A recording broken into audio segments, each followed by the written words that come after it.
Apa kabarnya? Luar biasa semua dalam anugerah Tuhan. Bersyukur 1 minggu sudah kita jalani dalam anugerah Tuhan. Mari pada pagi hari ini kita akan mendengarkan bagian firman Tuhan di dalam kehidupan saya dan saudara. Kalau saudara perlu catat, silakan, senang sekali kalau saudara belajar mencatat bagian firman Tuhan. Karena dengan kita mencatat, ketika kita dengar, kita lebih diisi ya saudara, kita lebih paham apa yang disampaikan saudara ya. Nah, kalau saudara pun mau foto presentasinya bisa ya, lagi laptopnya lagi agak error, nanti akan menyusul ya saudara ya. Puji Tuhan, mari kita akan melihat dalam bagian firman Tuhan yang saya ambil dalam Matius pasal 5. Matius pasal 5 ayat yang ke-9 saudara ya. Matius 5 ayat yang ke-9. Saya tunggu saudara buka semuanya, kita akan baca bersama-sama bagian firman Tuhan ini. Matius pasal 5 ayat yang ke-9. Yang sudah dapat katakan sudah. Sudah, puji Tuhan. 1, 2, 3. Berbahagialah orang yang membawa damai, karena mereka akan disebut anak-anak Allah. Ya saudara ya, perhatikan saya bacakan kembali. Berbahagialah orang yang membawa damai, karena mereka akan disebut sebagai anak-anak Allah. Kembali saya refresh dalam pikiran, dalam ingatan saudara bahwa bagian dari khotbah di bukit, kata berbahagia atau bagian-bagian yang disampaikan itu kemudian merujuk bagaimana standar dari para pengikut-pengikut Yesus di dalam mereka menjalani kehidupan mereka di muka bumi. Nah, kata berbahagia atau yang dalam bahasa aslinya dikatakan makarios, kata bahagia atau berkat ini bisa kita nikmati, bisa kita lakukan ketika kemudian saudara hidup di bumi, dan kemudian berkat-berkat ini akan terjadi, akan mengalir bahkan ketika saudara masih ada di bumi. Jadi nggak bicara soal melulu ketika kita udah di sorga saudara ya. Ada kan pendeta gitu khotbahnya pokoknya di awan-awan mulu gitu ya, padahal manusianya, jemaatnya masih pada hidup saudara ya, seperti itu. Nah, saya pengen sampaikan kepada saudara bahwa berkat-berkat firman Tuhan itu selalu bicara soal hal-hal sorgawi yang akan kita nikmati dan bicara soal hidup hari ini. Ya saudara ya, makanya saya selalu pakai pikiran, saya selalu pikirkan gimana bisa Tuhan sudah janjikan yang akan datang, ada berkat-berkat, masakan kita nggak bisa mencicipinya, menikmatinya ketika kita hidup di bumi. Dan ketika saya belajar memang benar demikian, bahwa berkat-berkat yang Tuhan janjikan nanti juga kita akan nikmati sekarang kalau kita hidup dalam koridor kebenaran firman Tuhan. Ya saudara ya, saya tulis di sini diberikan judul bahagianya pembawa damai. Otomatis kita bisa bawa damai kalau kita punya damai itu. Itu sebabnya firman Tuhan katakan berbahagialah orang yang membawa damai. Gak mungkin orang tersebut bawa damai kalau dia belum menerima, memiliki damai di dalam hatinya. Betul saudara ya? Nah saudara perhatikan tentang damai. Damai ini, damai sejahtera bisa ya saudara juga ya, menjadi keadaan yang sukar, menjadi kondisi yang sukar kita temukan di dalam dunia di mana kita hidupi hari-hari ini. Saudara perhatikan, usaha-usaha manusia menciptakan damai ternyata seringkali gagal, bahkan tidak bertahan lama. Ataupun apa? Damai yang diusahakan manusia ternyata hasilnya tidak seperti yang manusia itu kehendaki. Saudara perhatikan, usaha manusia menciptakan damai ternyata hanya membuat kekacauan di area yang lain. Saudara ya, seperti itu. Nah, saudara, kita penting untuk memperhatikan bahwa apa di tengah keadaan inilah, keadaan dunia yang kacau, keadaan dunia yang terbatas mengusahakan damai, Yesus menasihatkan orang-orang percaya untuk menjadi pembawa damai, saudara. Nah, gimana bisa kita bawa damai kalau kita sendiri pun belum memiliki, menikmati damai tersebut? Saya berikan contoh, saudara. Misalkan dalam usaha pemerintah kita untuk menciptakan kedamaian, kesejahteraan gitu ya. Banyak kebijakan-kebijakan pemerintah yang tujuannya menciptakan damai. Tetapi kemudian selalu ada celah-celahnya. Saya paling ingat dulu kasus IKTP, saudara, yang sekarang kita pegang. Bagus ya. Orang kemana-mana, bahkan kalaupun masuk rumah sakit, nggak bawa kisnya, tunjukin KTP aja, wah keren. Tapi saudara ingat, itu pun usaha manusia, usaha pemerintah ciptakan damai, tapi terjadi kekacauan gitu kan. Saudara ingat ada anggota DPR, ketua DPR, wah naiknya cepet, dari anggota naik cepet, tahu-tahu langsung masuk bui, saudara. Karena apa? Ternyata merancangkan ada celah-celah yang mereka ambil begitu rupa, dan menjerat banyak sekali anggota-anggota pemerintah dan lainnya, saudara. Apalagi misalkan IKN, saudara ya, wah ini keren, luar biasa. Tujuannya baik, betul nggak saudara? Supaya nggak jadi Jawa sentris, jadinya Indonesia sentris, mulai dari tengah. Tetapi selalu saja ada masalah. Usaha pemerintah menciptakan damai, tetapi ternyata terjadi kekacauan di hal-hal yang lainnya. Itu bicara soal pemerintah. Dalam rumah tangga, dalam keluarga, biasanya diharapkan dijalani dengan damai dan lain sebagainya.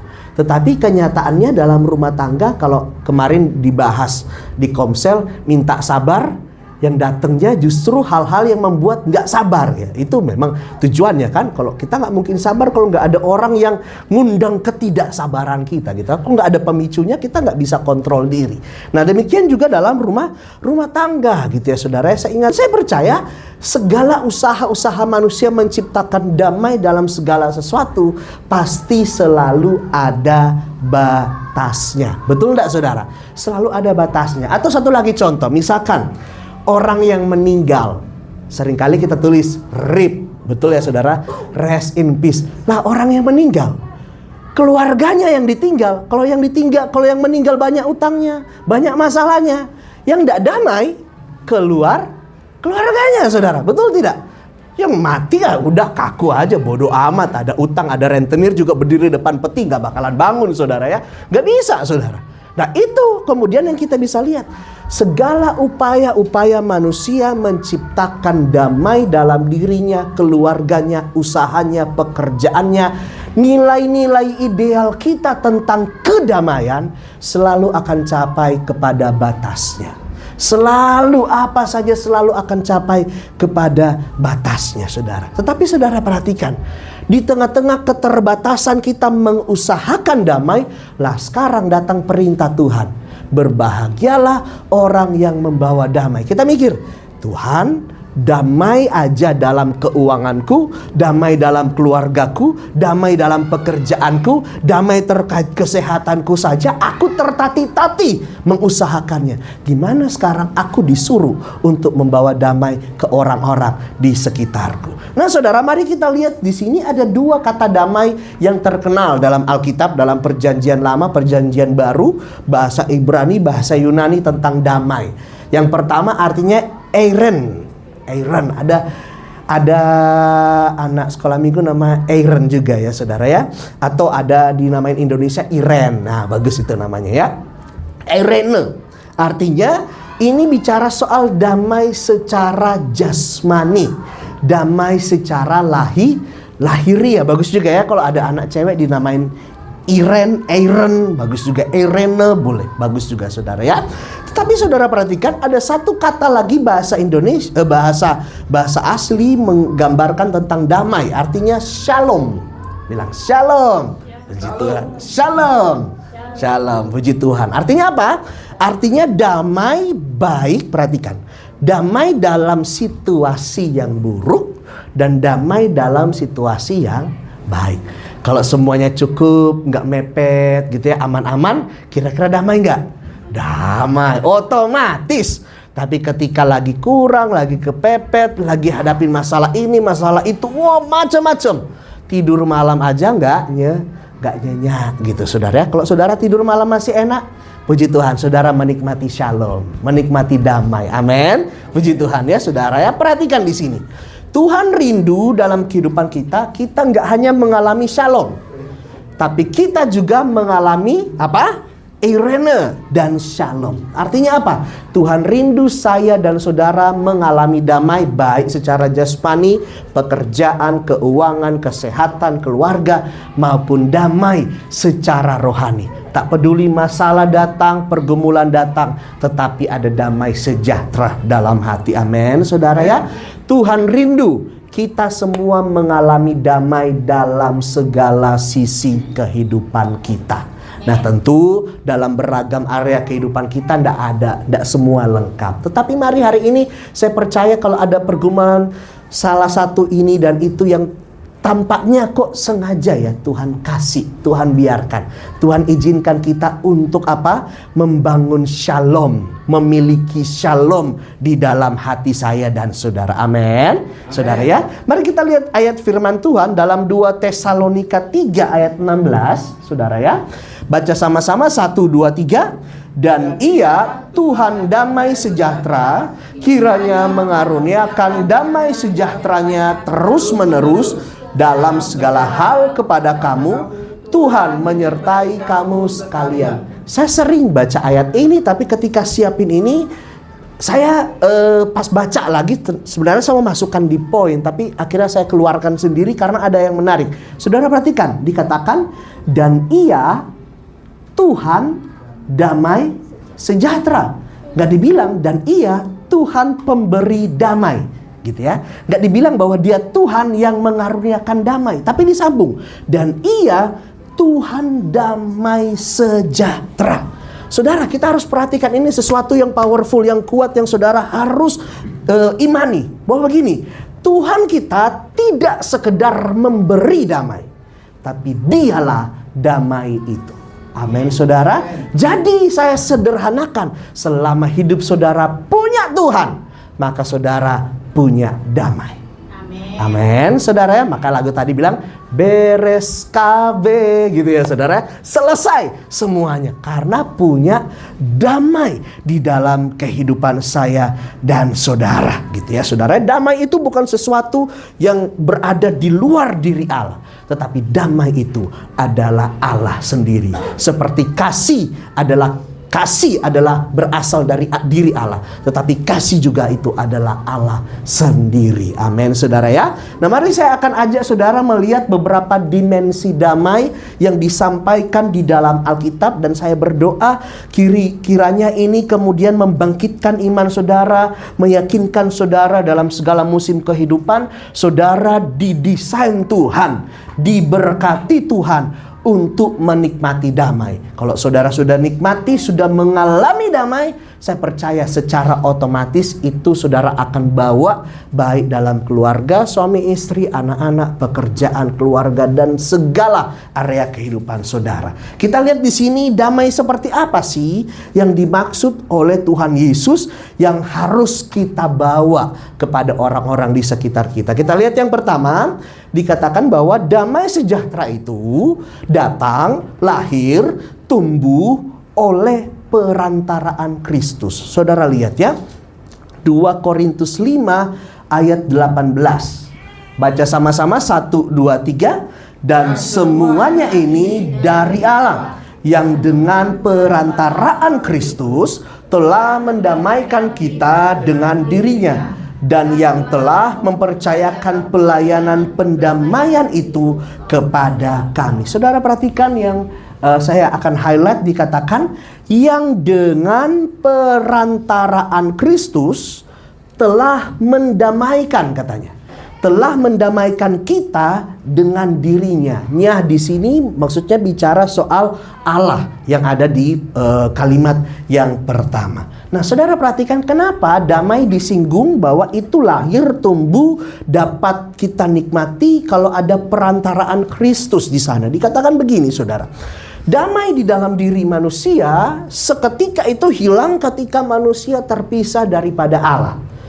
Kejadiannya saudara bisa lihat dalam kitab Kejadian pasal 3 ketika Adam dan Hawa jatuh ke dalam dosa. Semua berkat-berkat ilahi yang mereka nikmati semua terputus. termasuk dengan damai sejahtera, saudara. Saudara perhatikan, oleh dosa, kalau ada dosa dalam hidup seseorang, maka damai ilahi, damai sorga itu akan hilang juga di dalam diri seseorang. Saudara perhatikan, ketika manusia jatuh ke dalam dosa, kemudian pada saat itu manusia menjadi musuhnya Allah, saudara. Karena apa? Manusia yang jatuh ke dalam dosa, dosa itu tidak dapat bersentuhan dengan kekudusan Allah. Tetapi saudara perhatikan, 2000 tahun yang lalu di atas kayu salib ada seorang pribadi Allah bernama Yesus Kristus. Dikatakan dia menjadi perantara, saudara. Dia jadi pengantara untuk kita. Yang dulunya apa? Kita ini bermusuhan dengan Allah. Apalagi saudara, kita bukan orang Israel, kita orang non-Israel yang dikaruniakan keselamatan. Tetapi oleh pengorbanan Kristus, Kristus mendamaikan kita dengan Allah. Itu sebabnya hari ini kemudian ketika ada seseorang hidup dalam dosa, maka kemudian pasti tidak ada sejahtera, tidak ada damai di dalam diri seseorang. Tetapi sebaliknya, ketika seseorang bertobat, berbalik dari dosanya, maka dikatakan firman Tuhan, Kristus menjadi perantara itu, mendamaikan hubungan kita dengan Bapa di sorga, saudara ya. Nah, contoh paling sederhana kalau kita bisa temukan apa? Ketika kita melakukan kesalahan, melakukan dosa yang gak kita bereskan. Kira-kira untuk berdoa rasanya gimana? Rasanya sungkan. Seperti ada tuduhan dalam hati. Kamu begini, kamu begini, kamu begini. Ya itu memang wajar terjadi karena apa? Hubungan yang terputus dengan Bapa di sorga, dengan Allah di sorga. Tapi kemudian apa? Kita dapat menikmati damai sejahtera ketika saya dan saudara terhubung dengan Kristus. Amin, saudara ya. Nah, kita bisa lihat di sini bahwa perantaraan Kristus yang dimaksud di sini yang kemudian membawa kita kepada damai sejahtera, ini merujuk kepada karya salib Kristus, saudara. Ini karya salib Kristus di mana dia mati, dia dibangkitkan bagi saya dan saudara. Jadi artinya seperti ini. Langkah awal untuk seseorang mengalami damai yang sejati adalah ketika seseorang menerima karya salib Kristus di dalam hidupnya. Amin, saudara ya. Saudara ingat kapan pertama kali saudara mengalami kelahiran baru, hatinya menggebu-gebu melayani Tuhan, pengennya kasur bawa di gereja gitu ya, karena wah seneng sekali di rumah Tuhan. Damainya seperti itu, saudara. Damainya seperti itu. Bahkan saya ingat ketika ngurus kelas baptisan di tempat yang lama, ada seorang anak Tuhan di kesaksian. Kak, aku pun kalau mati hari ini, aku bersyukur, aku ndak rugi katanya. Karena aku udah terima Yesus gitu ya. Saking perasaan yang menggebu-gebu, ada damai yang dialami karena apa? Mengalami karya salib Kristus. Nah, saudara, kita bisa lihat di sini bahwa apa? Untuk mengalami damai dalam keluarga, damai antara suami dan istri, semua anggota keluarga, damai dalam segala area kehidupan kita, maka saya dan saudara harus mengalami karya Kristus yang sungguh-sungguh di dalam hidup kita. Amin, saudara ya. Nah, mari kalau saudara pengen mengalami damai yang sejati ini, yang dikaruniakan Allah ini, mari terima, hargai karya Kristus, pengorbanannya di dalam kehidupan saudara. Saya percaya ada damai yang mengalir, tak peduli situasi apapun yang saudara alami. Amin. Puji Tuhan. Yang kedua, dalam Roma 5 ayat yang ke-10 dikatakan bahwa damai orang percaya terjadi oleh kematian Yesus. Hampir mirip, tapi saya kasih pembedanya. Damai orang percaya terjadi oleh kematian Yesus. Perhatikan, ketika kita masih berdosa. Saudara lihat ayatnya ya. Roma 5 ayat 10, baca sama-sama 1, 2, 3. Sebab jikalau kita ketika masih seteru diperdamaikan dengan Allah oleh kematian anaknya, lebih-lebih kita yang sekarang telah diperdamaikan pasti akan diselamatkan oleh hidupnya. Saudara lihat, kali ini saya pengen soroti pekerjaan Kristus untuk menciptakan damai. Nah, sekali lagi kalau tadi kita bahas pada poin yang pertama bahwa itu dikatakan damai sejahtera datang oleh perantaraan Kristus. Tetapi yang lebih spektakuler dikatakan bagian firman Tuhan, damai ini dikerjakan bahkan sebelum kita mengenal Yesus.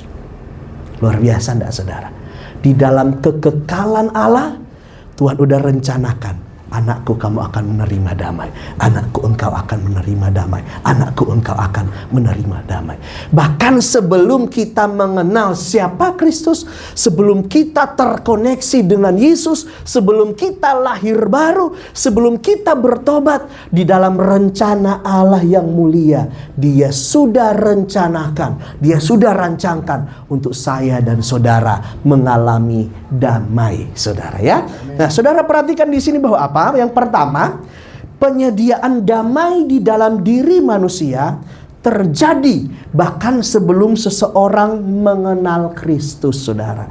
Jauh sebelum saya dan saudara kenal apa itu kekristenan, jauh sebelum saudara ngerti apa arti persekutuan, jauh sebelum saudara ngerti apa lahir baru, jauh sebelum saudara mengerti apa arti pertobatan, di dalam rancangan Allah yang mulia, Dia desain, Dia rencanakan untuk saya dan saudara mengalami damai sejahtera. Yang kedua, saudara, bahkan di dalam keberdosaan kita dikatakan Allah telah sediakan damai, saudara. Yang ketiga, bahkan kalau saudara perhatikan dari hal ini dikatakan, kalau kita bisa lihat sebenarnya di sini dalam ayat ini kita dapat temukan bahwa Allah yang kita sembah adalah Allah yang suka berdamai dengan siapapun. Secara logika lah, orang-orang aja yang masih hidup dalam dosa, Tuhan sudah rencanakan jauh sebelum orang itu ada, gitu saudara ya. Tuhan sudah rencanakan orang ini akan menikmati damai ilahi, orang ini akan menikmati berkat ilahi. Nah, saudara lihat, sekalipun kita menjadi musuh Allah karena dosa, karena pelanggaran kita, namun saya percaya bahwa apa? Allah sudah berinisiatif terlebih dahulu di dalam rencananya, di dalam rancangannya untuk saya dan saudara mengalami karya pendamaian, mengalami damai ilahi yang luar biasa. Amin. Amin, saudara ya. Maka hari ini kalau saudara sedang berdoa, Tuhan karuniakan damai dalam segala sesuatu, ingat aja, sebelum kita lahir, sebelum kita kenal Kristus, sebelum dunia ini ada, dalam pikiran Allah yang tidak terbatas, Dia sudah desain saudara akan menikmati damai. Amin, saudara ya. Nah, saudara perhatikan, yang keempat, di dalam keberdosaan manusia artinya apa? Titik terendah dalam hidup kita kira-kira apa, saudara? Ketika semuanya tidak ada, ketika kesehatan yang direnggut, apalagi kira-kira pekerjaan yang mungkin lagi seret dan lain sebagainya, atau lagi ngalamin musibah ini dan itu. Apa titik terendah kita? Titik terendah kita bukan hal-hal yang jasmani. Titik terendah manusia adalah ketika dia hidup dalam dosa. Tapi saudara perhatikan, di dalam titik terendah kita saja yang kita hidup dalam dosa, dikatakan firman Tuhan, semua manusia jatuh ke dalam dosa. Tidak ada satupun orang yang dapat menyelesaikan problem itu. Tetapi dikatakan di titik terendah manusia itu, Tuhan turun dan Dia mengaruniakan damai. Ini harusnya membangkitkan keyakinan kita. Lah, di titik terendah kita saja, ketika kita hidup dalam dosa, Tuhan turun tangan menyediakan pertolongan. Masakan di titik terendah dalam hidup kita hari ini, secara jasmani, saudara, apapun yang sedang saudara alami yang membuat saudara kehilangan damai, masakan Tuhan tidak mau tolong. Amin, saudara. Amin, saudara. Yang sifatnya kekal, Tuhan sudah selesaikan.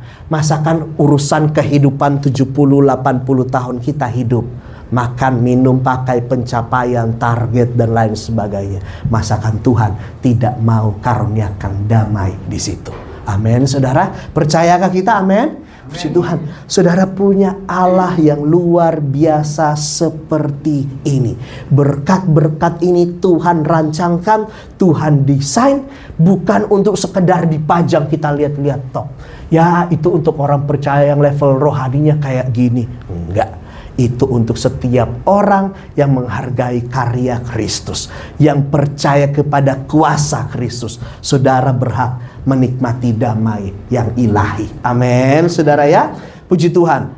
Mari kita lihat selanjutnya tentang damai. Dimensi lain dari damai saya temukan dalam Yesaya 48 ayat 22, dikatakan tidak ada damai dalam hidup orang fasik. Ya, saudara lihat Yesaya 48 ayat 22. Baca sama-sama 1 2 3. Tidak ada damai sejahtera bagi orang-orang fasik. Firman Tuhan. Nah, saudara, untuk bagian ini saya harus sampaikan, saya ambil di sebuah website namanya GodQuestions.org Indonesia. Itu bagus sekali kalau saudara punya waktu, pengen ada pertanyaan-pertanyaan yang menarik, yang barangkali lolos nggak disampaikan dari mimbar gereja karena menguras otak. Nah, banyak sekali pertanyaan-pertanyaan di situ gitu ya saudara ya. Bahkan salah satu ada pertanyaan-pertanyaan yang nyeleneh soal kekristenan, saudara bisa cari di situ, dan bagusnya dia sudah ada bahasa Indonesia. Ya, saudara cari aja bahasa Indonesia, pokoknya tulis aja God Question, GOT, terus questions di belakang. Nah, nanti akan muncul bahasa Indonesia. Taruh aja pertanyaan saudara tentang kekristenan, akan keluar semua di situ. Nah, salah satunya saya temukan tentang ini, tentang orang fasik. Nah, saudara lihat, Alkitab menyebut bahwa orang fasik itu sebagai orang yang terpisah dari Tuhan. Nah, tentu ini dari riset beberapa ayat, kemudian ditemukan sebuah kesimpulan. Nah, kefasikan itu bicara soal keadaan tercemar oleh dosa katanya. Menjadi orang fasik berarti bertindak dengan cara yang bertentangan dengan sifat Tuhan. Dan menariknya disampaikan dalam arti tersebut dikatakan secara aktif, maksudnya. Aktif berarti apa? Sadar. Secara sadar apa? Menentang Tuhan dalam ketidaktaatan dan mengabaikan Tuhan secara tidak hormat. Kemarin saya baru lihat di Facebook seseorang, Instagram, nggak tahu kalau saudara temu, ada parade LGBT, mereka ngikutin gambar perjamuan terakhir. Nah, nggak tahu ya kalau saudara nemu, anak-anak muda mungkin ya. Jadi orang-orang LGBT, nggak tahu di Amerika gitu ya, mereka parade bikin foto yang seakan-akan mengejek perjamuan terakhir, lukisan perjamuan terakhir karya Leonardo da Vinci, saudara. Nah, itu viral, lagi viral hari ini. Kalau saudara di rumah nanti saudara bisa lihat. Nah, orang-orang seperti ini yang dengan terang-terangan mengejek iman Kristen dikatakan sebagai orang fasik. Nah, ini yang kemudian dikatakan dalam Alkitab dipakai istilah orang-orang yang hidup dalam kedagingan, saudara. Secara aktif menentang terang-terangan tentang Tuhan, tentang kekudusan Tuhan dan sebagainya. Nah, kalau kita kaitkan ini dengan damai, saudara, jelas tadi ayat firman Tuhan dikatakan bahwa tidak ada damai yang dapat dinikmati oleh orang fasik. Jadi justru ketika kita lihat ada orang-orang tertentu hidup dalam dosa, kemudian mengejek-ngejek iman Kristen dan lain sebagainya, justru sebenarnya mereka itu kasihan sebenarnya ya. Karena apa? Tidak punya damai. Firman Tuhan katakan tidak punya damai. Kalau mereka punya damai, mereka nggak akan terjun, tidak akan fokus kepada hal-hal yang seperti itu, saudara ya. Nah, kita bisa lihat di sini bahwa apa? Selama seseorang dengan sengaja hidup melawan kehendak Tuhan, menyepelekan firman Tuhan, memandang remeh firman Tuhan, maka tidak ada damai yang dapat kita nikmati, saudara.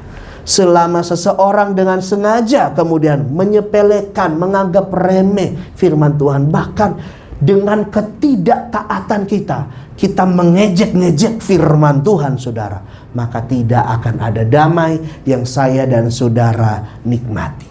Sebaliknya, saat seseorang hidup dalam ketaatan kepada firman Tuhan, sesederhana apapun, saya percaya tumbuh damai di sana. Amin, saudara. Amin. Mari hari ini barangkali ada komitmen antara suami istri, keluarga demi keluarga di dalam membangun rohani saudara. Saya harus pastikan saudara mengalami damai di sana. Karena firman Tuhan katakan, sekecil apapun segala upaya kita untuk hidup bagi kehendak Tuhan, pasti ada berkatnya. Lah orang yang gak lakukan aja ada konsekuensinya, masakan orang yang lakukan tidak ada berkatnya. Pasti apapun komitmen rohani saudara yang saudara sedang buat hari-hari ini, sekecil apapun, yuk sebelum berangkat kerja mulai aktivitas baca Alkitab yuk 10 menit. Wah, sekecil apapun itu ada damai di situ. Amin, saudara. Amin. Atau apa-apa, biar anak-anak lihat malam-malam, yuk kita pasang lagu rohani, putar 2 kali, ngajak anak-anak nyanyi aja gitu. Itu pun ada sebuah komitmen rohani. Puji Tuhan saudara, pasti ada damai di situ. Amin, saudara ya. Puji Tuhan, puji Tuhan. Selanjutnya saudara ya,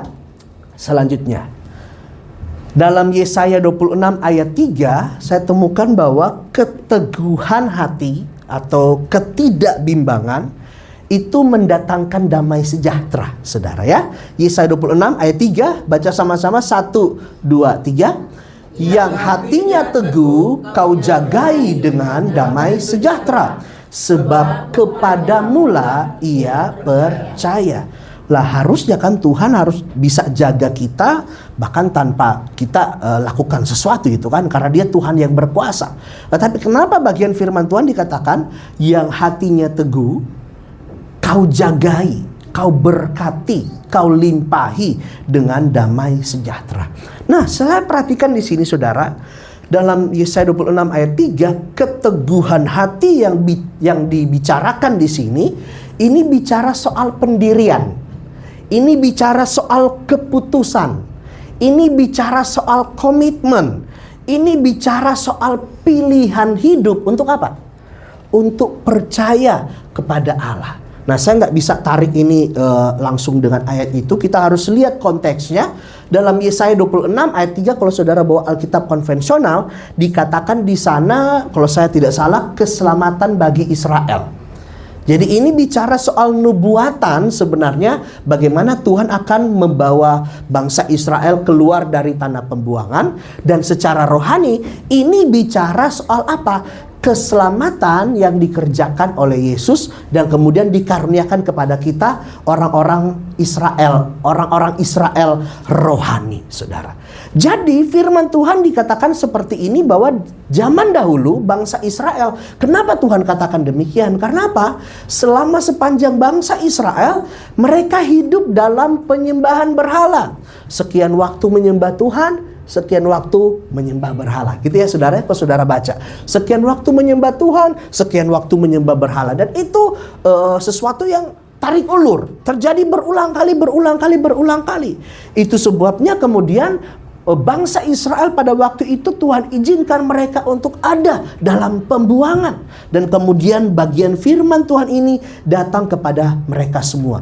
Kalau kau ingin menikmati damai yang sejati, damai yang ilahi, harus punya keteguhan hati. Ingat, selama Israel mereka mendua hati, tidak pernah ada damai secara jasmani dalam kehidupan mereka. Ingat gak saudara, dalam kitab Hakim-Hakim, ketika ada hakim-hakim, mereka beribadah ya kepada Tuhan. Ada apa katanya? Ada keamanan di sana, ada sejahtera Tuhan anugerahkan. Tetapi apa? Ketika mereka lupakan Tuhan, hidup lagi dalam dosa, Tuhan izinkan apa? Mereka mengalami penindasan dari bangsa-bangsa di sekitar mereka. Secara jasmani otomatis tidak ada damai. Dan itu terjadi berulang kali. Penyebabnya kenapa? Bimbang. Penyebabnya karena apa? Mendua hati. Itu sebabnya Yakobus bilang, orang yang mendua hati tidak akan pernah tenang dalam hidupnya. Kalau saudara pengen menikmati damai yang sejati, damai yang mengalir dari sorga, damai yang tidak berubah, baik musim panas, musim hujan, musim gugur, musim semi, musim diberkati, musim lagi seret, musim apapun, maka saudara harus punya keteguhan hati. Sekali Yesus, tetap Yesus. Apapun yang terjadi, saya percaya ada damai tumbuh di situ. Ada damai terjadi di dalam kehidupan saya dan saudara. Amin, saudara ya. Yuk secara cepat, biar saya habiskan saudara ya. Karena bulan depan, bulan kemerdekaan, jadi tema khotbahnya juga kayak gitu saudara ya. Supaya saudara nggak bosan gitu saudara, puji Tuhan. Ya saudara-saudara doakan, kok di gereja lain ada stafnya kan, jadi enak.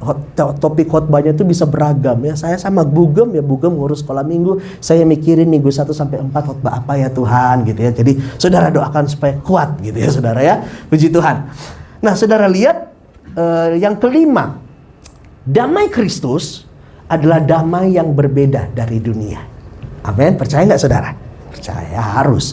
Yohanes 14 ayat 27 dikatakan seperti ini, 1, 2, 3. Damai sejahtera ku tinggalkan bagimu, damai sejahteraku ku berikan kepadamu, dan apa yang ku berikan tidak seperti yang diberikan oleh dunia kepadamu. Janganlah gelisah dan gentar hatimu. Nggak dijelaskan damai seperti apa yang membuat damai yang Yesus beri itu berbeda dari damai yang lain katanya saudara ya. Nah saya coba cari ini dalam catatan, ada seorang sepertinya orangnya sudah wafat, catatan namanya catatan Alkitab dari Hagelberg saudara ya. Nah saudara perhatikan dalam Yohanes pasal 14, pasal 15, 16, 17, bahkan pasal 26, itu ada banyak sekali tema, ada banyak sekali topik. Tapi semua selalu relate, selalu terhubung dengan satu tema. Namanya Roh Kudus, saudara. Namanya Roh Kudus. Kalau nggak percaya, saudara boleh buka Yohanes pasal 14. Yohanes pasal 14. Dikatakan itu judulnya, kalau perikop bahasa Indonesia dikatakan rumah Bapa. Kemudian perikop kedua, Yesus menjanjikan penghibur. Tetapi kenapa kalau topiknya seperti itu, kenapa Yesus singgung soal damai sejahtera? Nah, Yesus sedang mengarahkan para pembaca, khususnya Yohanes sedang mengarahkan para pembaca, termasuk saya dan saudara, untuk melihat damai yang Yesus berikan berbeda dari damai yang manusia inginkan, dari damai yang manusia usahakan. Bedanya di mana? Karena damai itu tidak lain, tidak bukan adalah pribadi Roh Kudus. Ini nyambung, relate dengan di awal saya katakan. Tuhan yang kita sembah bukan sekedar Tuhan yang memberi damai sejahtera, tapi Dia Tuhan damai sejahtera. Ya, relate ya saudara ya. Maka tidak salah untuk kemudian kita melihat dalam bagian ini bahwa apa saudara? Damai yang Yesus berikan berbeda. Karena apa? Yang Dia berikan Roh Kudus dalam hati kita. Waduh, dunia kayak begini gimana bisa tumbuh damai sejahtera? Nggak bisa. Semua serba naik, gaji naiknya pelan sekali saudara ya. Gimana cukup gitu ya. Apalagi kalau saya baca yang biasa, kalau artikel yang ekonomi, peramal gitu, mumet saudara, pusing saudara gitu ya. Gimana bisa tumbuh damai sejahtera? Tetapi Yesus bilang, damai sejahtera ku tinggalkan bagimu. Karena apa? Yang Dia tinggalkan, yang Dia utus adalah pribadi Roh Kudus. Roh Kudus ini yang ada dalam hati saudara ketika keadaan lagi sukar, situasi mencekam, mengkhawatirkan. Damai ini di dalam hati. Percayalah, tetap tenang.